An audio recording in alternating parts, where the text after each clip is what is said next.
Meus irmãos, no início do nosso culto, nós lemos o texto de Lucas 15. Eu quero ler a primeira parte, versículo 1. E chegavam-se a ele todos os publicanos e pecadores para o ouvir. E os fariseus e os escribas murmuravam, dizendo: este recebe pecadores e come com eles. E ele lhes propôs essa parábola, dizendo: que homem dentre vós, tendo 100 ovelhas, e perdendo uma delas, não deixa no deserto as 99, e não vai após a perdida, até que venha achá-la, e achando-a, a põe sobre os seus ombros, cheio de júbilo. E chegando à sua casa, convoca os amigos e vizinhos, dizendo-lhes: alegrai-vos comigo, porque já achei a minha ovelha perdida. Digo-vos que assim haverá alegria no céu por um pecador que se arrepende, mais do que por 99 justos que não necessitam de arrependimento. Quantos podem dizer amém? Amém. Esse capítulo, meus irmãos, é considerado o capítulo das coisas perdidas. E eu traria para a aplicação recuperando valores perdidos. O Senhor Jesus, respondendo aos fariseus que o criticavam, porque falava e comia com pecadores, e ele agora lança uma parábola. Qual é o homem que, tendo 100 ovelhas e perdendo uma, ele não vai buscá-la? Mas você sabe que eu quero fazer um link, até por conta do tempo aqui. Diga comigo: ovelha perdida, dracma perdida e filho pródigo. Esse homem, esse pastor que tinha 100 ovelhas, perdeu uma ovelha. Ele foi buscá-la. Diz o texto sagrado, parábola de Jesus Cristo, que ele deixa elas no deserto.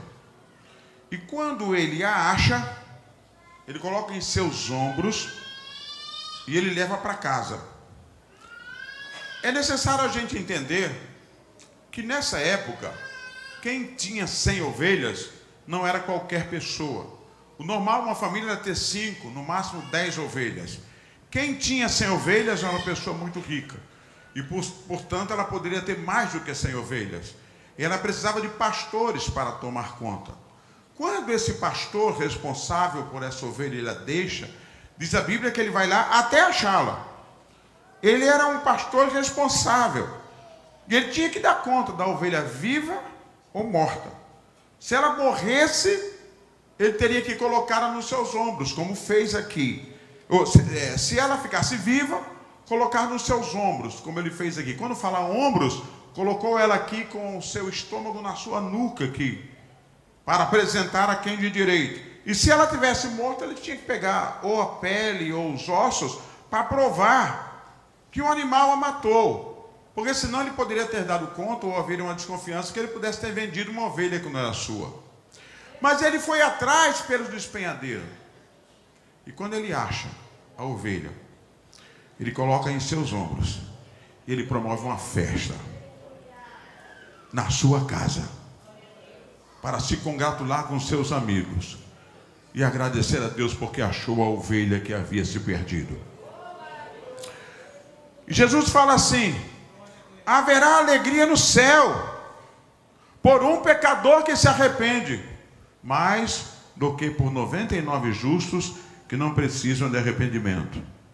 É interessante notar, meus irmãos, que a ovelha que se perdeu, diga comigo, era inocente. Diga mais uma vez: inocente. A ovelha não se perdia propositalmente. A ovelha tem uma visão muito pequena. Ela precisa do pastor. A ovelha não é racional como os homens são. Portanto, ela se perdeu. E muitas vezes a ovelha vai saindo, ela é indefesa. E ela vai saindo do meio do rebanho, achando que está fazendo o correto. Eu trago essa aplicação para os nossos dias.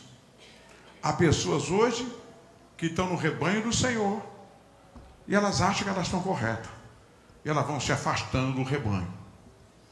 Elas já não ouvem mais palavra, elas já não ouvem mais conselho, elas não se atentam para a vara do pastor e nem para o cajado, e elas vão naturalmente saindo do rebanho, mas elas pensam que estão certas. Converse com elas, elas vão achar que estão certas. Mas ela está inocentemente caminhando em direção oposta, saindo do rebanho. E chega uma hora, ela se enrasca no penhadeiro. E o pastor deixa as 99 no deserto, no redil, e sai a buscá-la.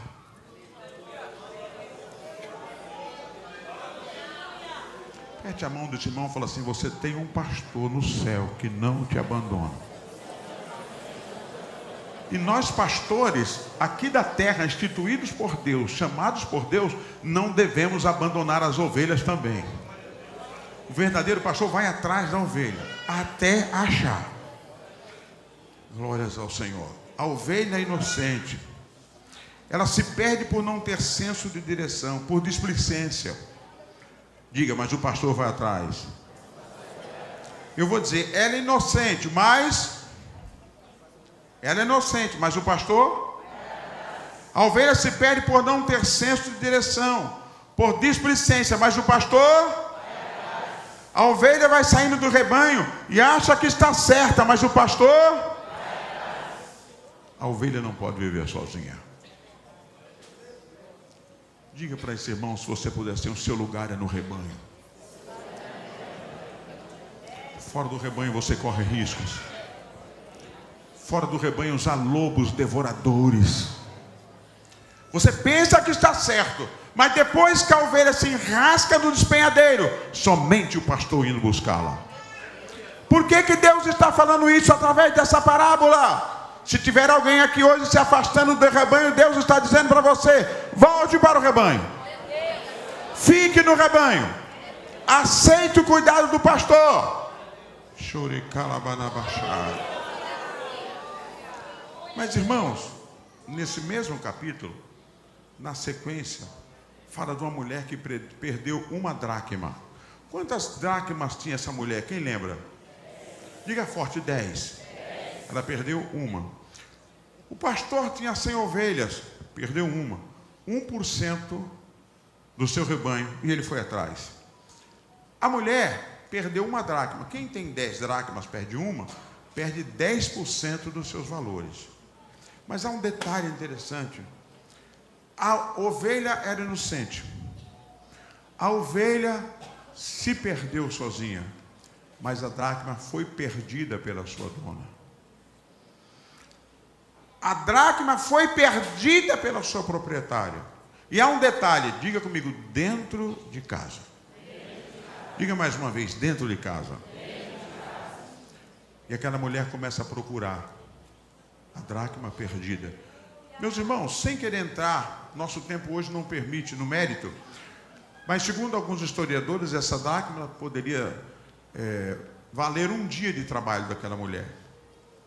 Se fosse uma duodracma, como se diz, poderia valer um ano inteiro de trabalho. Mas essa dracma poderia também ter valores sentimentais. Toda moça ou senhora que fosse solteira, para poder casar, ela precisava dar um dote. E essas moedas juntas, essas 10 moedas, poderia ser o dote do casamento dela. E de repente, quando ela olha, aliás, alguns historiadores dizem que elas usavam uma tiara, onde guardava essas moedas ali. De repente ela viu, perdeu uma moeda. E ela começa a procurar essa moeda, diga comigo, dentro de casa. Ela não precisou sair do rebanho como a ovelha. E nem como o filho pródigo, que a gente vê, vai lá no final. Dentro de casa ela perdeu a moeda. E ela começa a procurar. Diz a Bíblia que ela varre a casa. Por certo arrastou os móveis. Varre de novo. Diz a Bíblia, até achar. Diga comigo, até achar.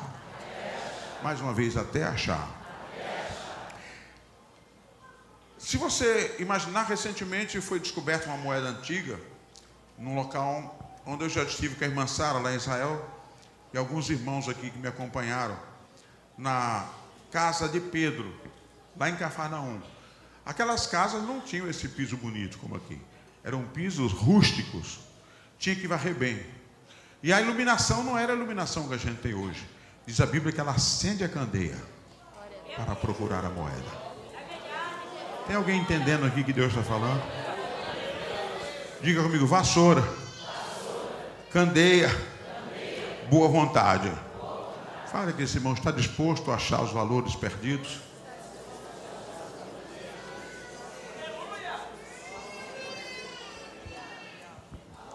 Muitas vezes perdemos valores dentro de casa. Sem sair de casa, já não oramos mais como deveríamos orar.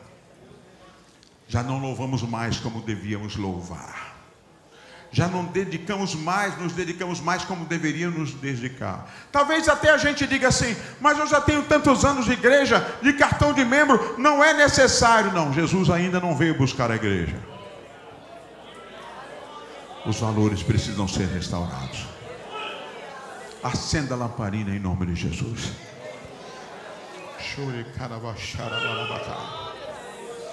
A lamparina é a palavra, lâmpada para os meus pés. É a tua palavra. Volte a ser quem você era. Volte a se dedicar como você se dedicava. Volte a orar como você orava. Volte a fazer os seus devocionais como você fazia. Não, pastor, mas agora eu já fiz muito. Irmão, o que você fez para aquela época. Agora é para agora. Quando o Senhor voltar, como é que Ele vai nos achar? A igreja mudou. Não, a igreja não mudou. Os homens mudaram, mas a palavra de Deus é a mesma.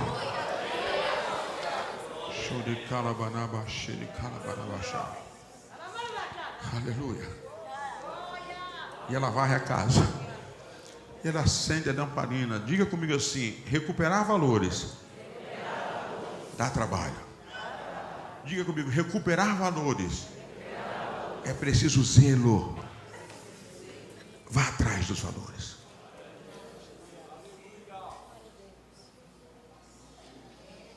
Ela precisava achar a moeda. Ela precisava achar o valor perdido. E ela acende a lanterna, a candeia. Ela pega a vassoura e varre a casa. E de repente ela acha a moeda perdida. E quando ela acha, glórias ao Senhor, ela faz uma festa. Convida as suas amigas.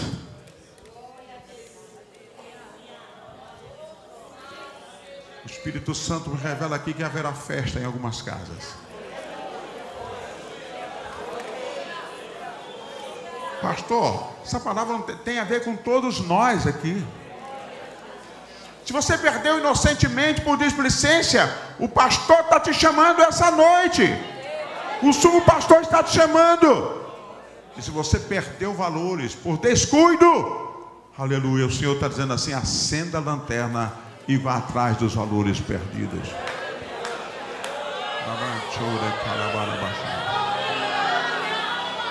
Aviva, Senhor, a nossa vida. Senhor, deixa o Espírito Santo trabalhar no seu coração.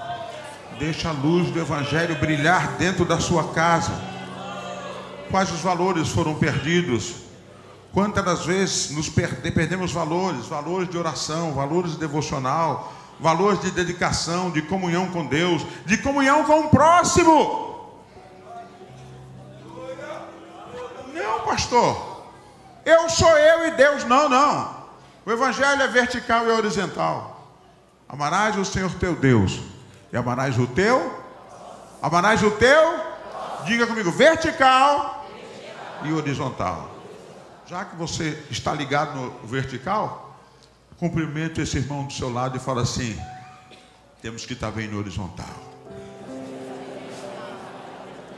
No mundo individualista, esses valores se perdem.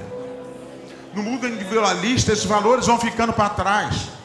No mundo individualista, nós sentamos numa igreja como se a gente fosse sozinho. Não, nós somos um corpo. Nós somos uma família, a família de Deus. Corpo não vive sozinho, corpo não anda sozinho, corpo está conectado.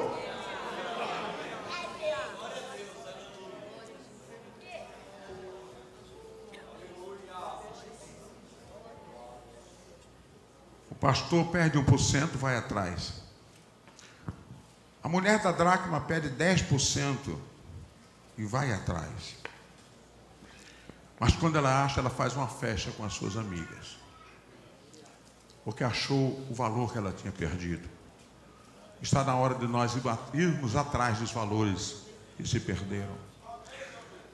Eu fico olhando, ouvindo as pessoas conversarem e dizerem assim: a igreja mais não é mais a mesma.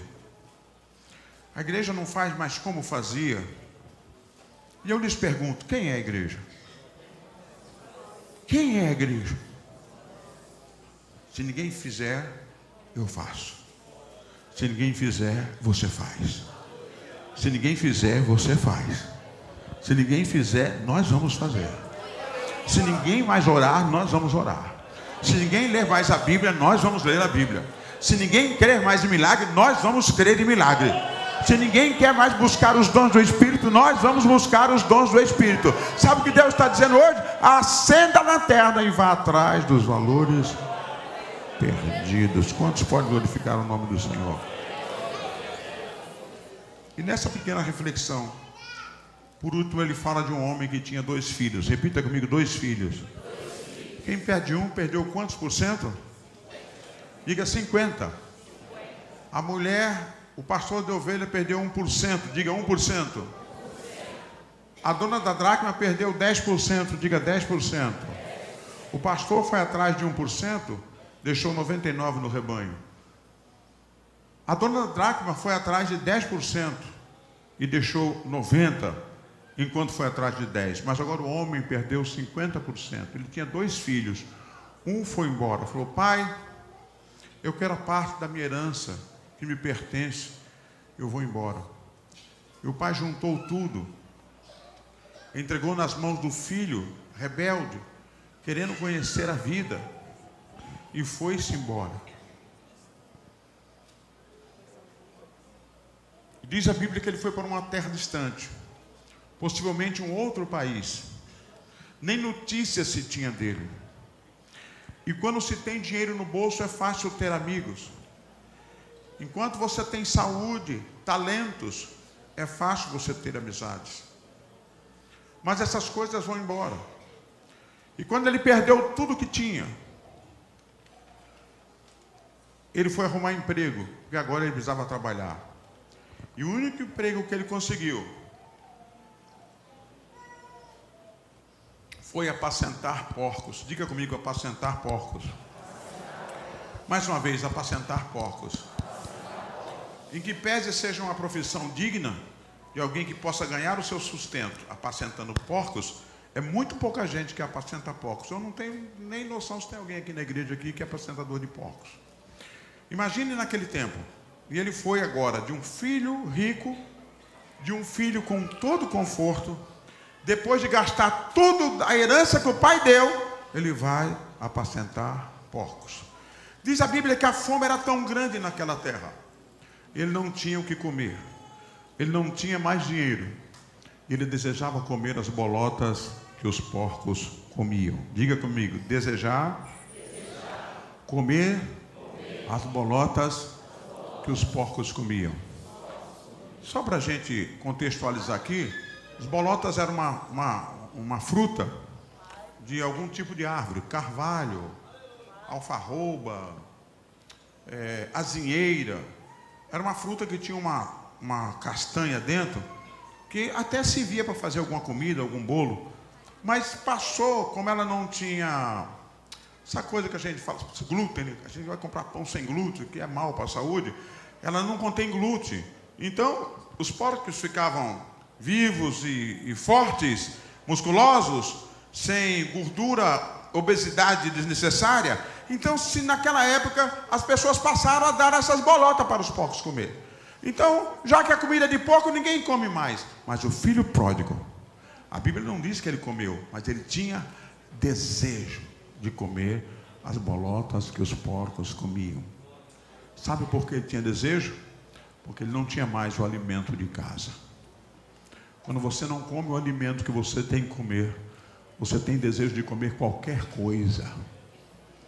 Se não tinha, vamos falar para o nosso tempo aqui, se não tinha arroz, feijão e carne, para não morrer de fome, ele desejava comer as bolotas que os porcos comiam.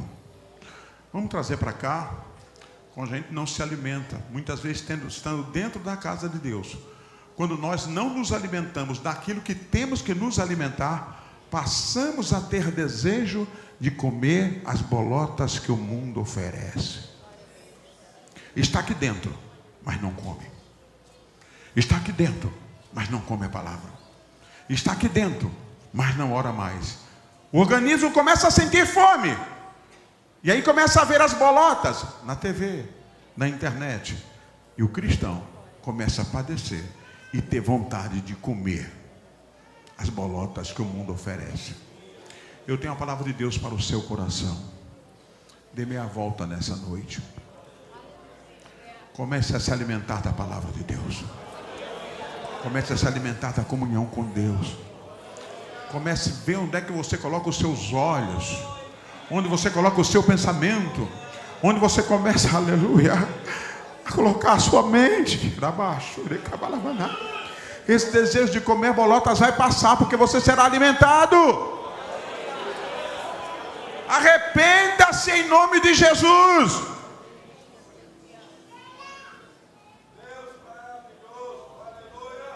Diz a Bíblia que depois de ter gasto toda a herança, no meio do chiqueiro, dando bolota para os porcos e com vontade de comer aquelas bolotas, ele pensa assim: mas que coisa eu estou sofrendo. Irmãos, ele era um pecador. Ele era um miserável que largou tudo. Mas ele tinha uma coisa, era inteligente.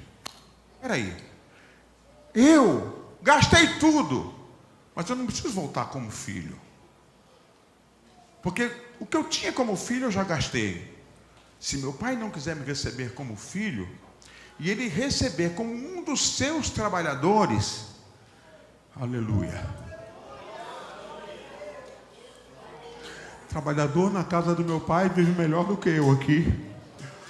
Trabalhador na casa do meu pai dorme melhor do que eu. Trabalhador na casa do meu pai come melhor do que eu. Trabalhador na casa do meu pai, ele não precisa me receber como filho. Eu vou chegar lá e vou falar assim: pai, pequei contra os céus e perante ti. Planeje em nome de Jesus a retomada da sua vida espiritual. Planeje, tenha coragem. Senhor, eu estou errado, eu vou mudar. Não ponha a culpa em ninguém. O filho pródigo não pôs culpa em ninguém, não pôs culpa no pai, não pôs culpa no irmão, não pôs culpa em nada, nem nos amigos que torraram o seu desejo. Eu pequei contra os céus e perante meu pai, eu vou dar meia volta. Quem está entendendo o que Deus está falando aqui nessa noite?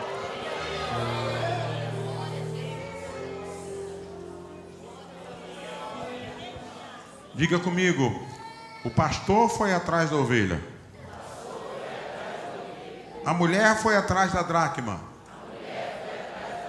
Diga, mas o pai não pôde ir atrás do seu filho, porque ele saiu por conta própria, usando o seu livre arbítrio.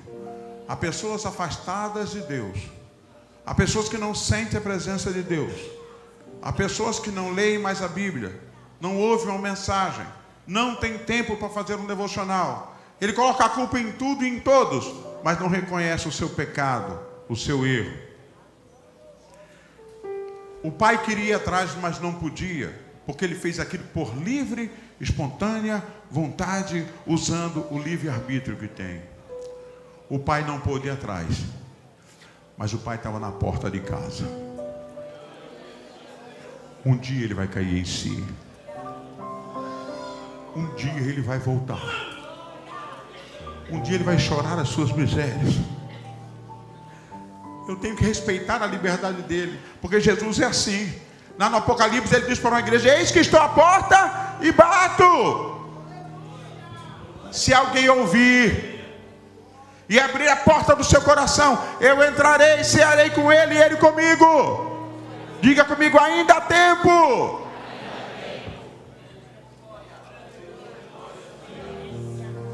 E quando ele vê de longe o seu filho voltando, possivelmente barba para fazer, roupas velhas, rotas, sandália. E quando ele vê o filho chegando, e quando ele reconhece o filho, aí sim, ele sai da sua casa e vai ao encontro do filho e o abraça e o beija e o ama.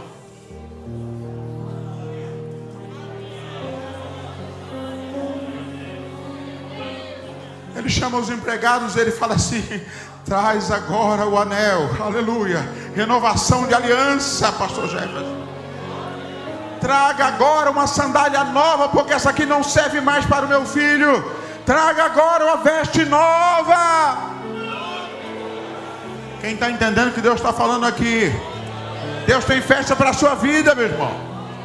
Deus tem festa para a sua vida. É hora de retomar, é hora de dar meia volta. Fala: Deus, eu vou mudar esse quadro.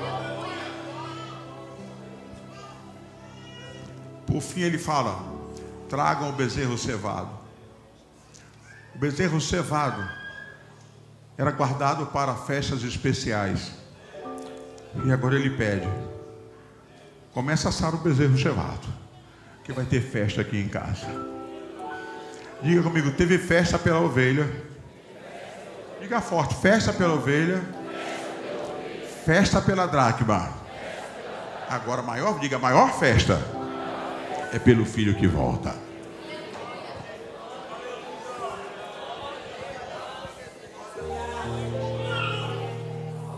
Repita comigo: beijo, abraço, anel, sandálias novas, vestido novo, bezerro cevado na churrasqueira, música tocando.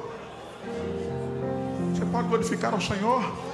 Deus está falando com vidas aqui essa noite, aqui dentro, e quem está assistindo em casa. É tempo de voltar, é tempo de se reconciliar, é tempo de se acertar com Deus.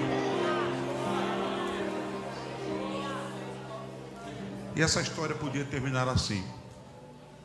Aí quando a gente pensa que terminou, aí Jesus acaba de contar: o filho mais velho, que estava em casa, diga comigo, tudo certinho, diga forte, tudo certinho, diga trabalhador, começa a chegar.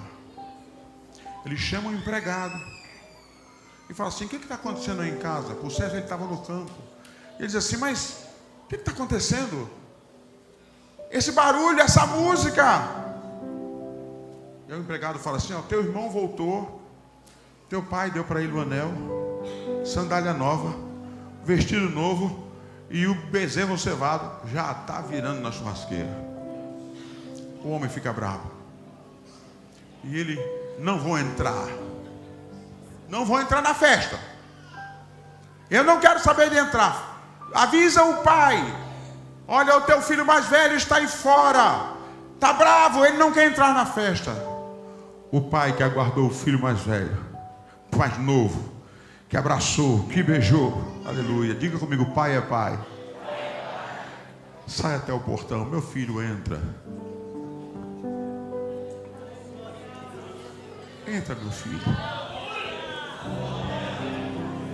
O que está acontecendo, meu filho? Por que você não quer entrar? Ele fala assim: eu estou há tanto tempo contigo, eu não te dou trabalho, eu faço tudo que o Senhor manda, o Senhor nunca me deu um cabrito, e agora o Senhor dá anel, dá sandália, dá vestido, ainda mata o bezerro cevado. Isso não está escrito, mas eu quero conjecturar. Uma vez que o pai já tinha dado toda a parte para o outro filho, tudo que o pai tinha agora era dele. Aquele bezerro cevado talvez fosse para uma festa do casamento dele, qualquer coisa assim. Agora a saída para ele. e diz assim: meu filho, tu sempre estás comigo, e tudo que eu tenho também é teu. Recebe o que é de Deus para a sua vida. Recebe o que é de Deus para a sua vida.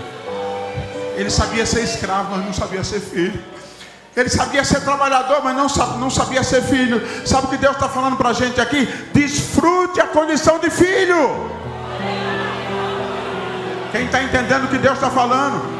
Tem gente, irmão, amargurado com o filho perdido e está perdendo a condição de filho também dentro de casa. Deus está falando: entra na festa.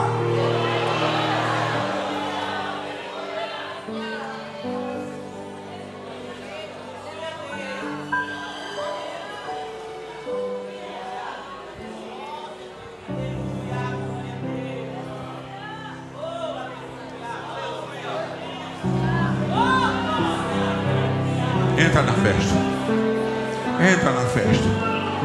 Entra na festa de Deus.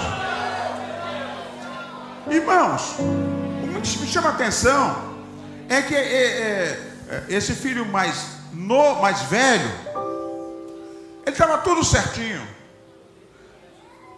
Acho que ele falou assim: meu irmão mais novo está abusando da misericórdia do meu pai. E ele não sabia nem que o pai tinha misericórdia. Ele viu o pai apenas como um patrão, mas pai é pai. Meus irmãos e amigos, teve festa para a ovelha, teve festa para a dracma, teve festa para o filho pródigo, mas o único que não entrou na festa era o filho mais velho que estava dentro de casa, porque ele estava amargurado. O que fazia, ele fazia por obrigação. Nós vamos tomar a ceia agora. Não cante por obrigação dentro da casa de Deus. Não toque por obrigação dentro da casa de Deus. Não preguemos por obrigação. Não comamos do pão e do cálice por obrigação. Não. Tem que ser com alegria. Tem que ser com gratidão. Tem que ser com devoção. Não adianta estar aqui fazendo tudo obrigado, com raiva, chateado. É a mesma coisa que não fazer. Não seja o filho mais velho, se derrame na presença do Senhor.